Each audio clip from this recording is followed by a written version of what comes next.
ایک پتھر حضرت موسیٰ علیہ السلام کے سارے کپڑے لے کر آگے آگے بھاگ رہا تھا، اور حضرت موسیٰ علیہ السلام برہنہ حالت میں بنا کپڑوں کے اس پتھر کے پیچھے بھاگ رہے تھے۔ قرآن مجید میں اس واقعہ کا ذکر۔ ایک پتھر حضرت موسیٰ علیہ السلام کے کپڑے لے کر کیوں بھاگا، اور اس کے پیچھے اللہ کی کیا حکمت تھی، اور یہ مکمل واقعہ کیا ہے، یہ سب ہم اس ویڈیو میں جانیں گے۔ آپ سے گزارش ہے ویڈیو کو آخر تک ضرور دیکھیں اور ویڈیو کو لائک اور کمنٹ ضرور کریں۔ حضرت موسیٰ علیہ السلام اللہ تعالیٰ کے بہت ہی برگزیدہ نبی تھے، اور اللہ تعالیٰ نے انہیں بہت سے معجزے بھی عطا کیے، اور آپ نے ان معجزوں کے بارے میں سنا ہوگا، لیکن اس واقعہ کے بارے میں شاید پہلے آپ نے نہ سنا ہو، حالانکہ اس کا ذکر قرآن مجید میں موجود ہے۔ یہ 1 ہاتھ لمبا 1 ہاتھ چوڑا چکور پتھر تھا، جو ہمیشہ حضرت موسیٰ علیہ السلام کے جھولے میں رہتا تھا۔ اس پتھر کے ذریعے 2 معجزات ظاہر ہوئے۔ حضرت موسیٰ علیہ السلام کے دور میں بنی اسرائیل کا یہ عام دستور تھا کہ وہ بالکل ننگا بدن ہو کر مجمع عام میں غسل کیا کرتے تھے، یعنی ان میں یہ بے حیائی پھیل چکی تھی کہ وہ سب کے سامنے اکٹھے ہو کر ننگے نہاتے۔ چونکہ حضرت موسیٰ علیہ السلام بھی اس قوم کے ایک فرد تھے اور اسی ماحول میں پلے بڑھے تھے، لیکن اللہ تعالیٰ نے انہیں نبوت اور رسالت کی عظمت سے سرفراز فرمایا تھا، اس لیے آپ کی عصمت نبوت، حیا اور غیرت اس بات کو گوارا نہ کرتی۔ آپ بنی اسرائیل کی اس بے حیائی پر سخت ناراض اور بیزار تھے، اس لیے آپ ہمیشہ یا تو تنہائی میں یا پھر چادر باندھ کر نہاتے۔ بنی اسرائیل نے جب یہ دیکھا کہ آپ کبھی ننگے ہو کر غسل نہیں فرماتے، تو ظالموں نے آپ پر بہتان لگایا کہ آپ کے بدن کے اندرونی حصہ میں ضرور کوئی عیب ہے، جس کو چھپانے کے لیے یہ کبھی برہنہ نہیں ہوتے۔ ان ظالموں نے اس تہمت کا اس قدر اعلان اور چرچا کیا کہ ہر کوچہ بازار میں پروپیگنڈا پھیل گیا۔ اس مکروہ تہمت کا حضرت موسیٰ علیہ السلام کو بہت دکھ ہوا، اور آپ بہت اذیت میں پڑ گئے، کیونکہ آپ اللہ کے نبی تھے، اس لیے اس تکلیف کے باوجود بھی کبھی سب کے سامنے برہنہ غسل نہ کرتے۔ اللہ تعالیٰ اپنے کلیم کے اس رنج و غم کو بھلا کیسے گوارا فرماتا، اور اپنے ایک برگزیدہ رسول پر ایک عجیب تہمت بھلا کیوں اور کس طرح پسند ہو سکتی تھی۔ اللہ تعالیٰ نے اس تہمت سے آپ کی نجات کا ایک عجیب ذریعہ بنایا۔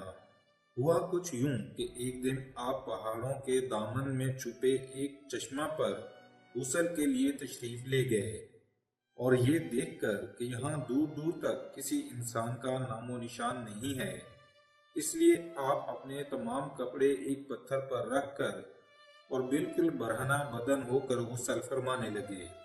غسل کے بعد جب آپ لباس پہننے کے لیے پتھر کے پاس پہنچے تو کیا دیکھا، وہ پتھر آپ کے کپڑے لے کر بھاگتا چلا جا رہا ہے۔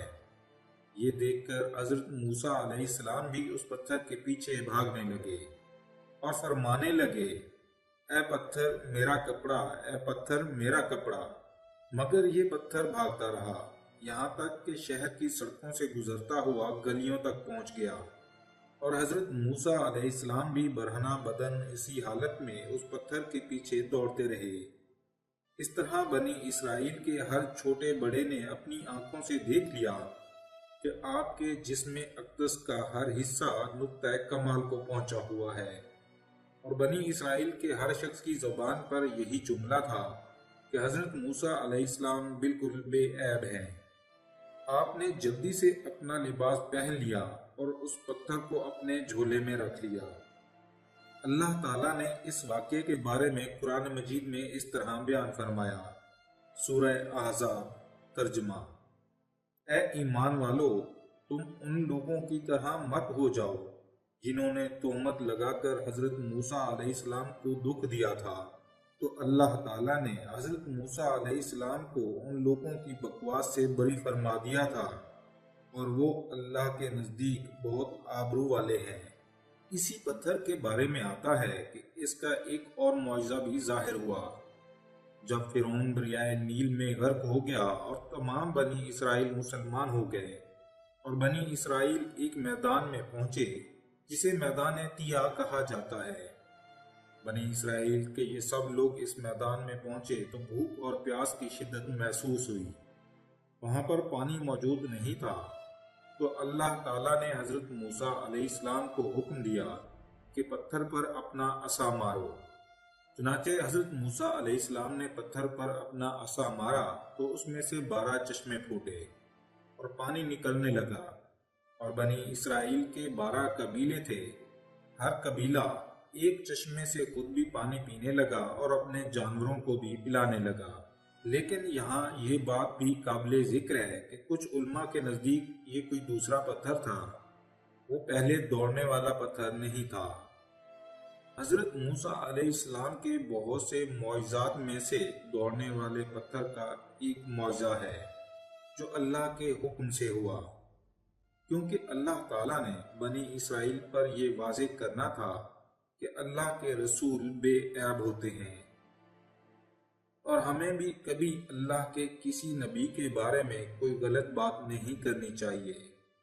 اسی طرح اللہ کے تمام نبی اور رسول بے عیب ہیں، کسی بھی نبی میں کوئی عیب نہیں۔ اللہ تعالی ہم سب کے دل میں اپنے پیارے انبیاء کرام کی محبت پیدا فرمائے اور ان کے واقعات سے سیکھنے کی توفیق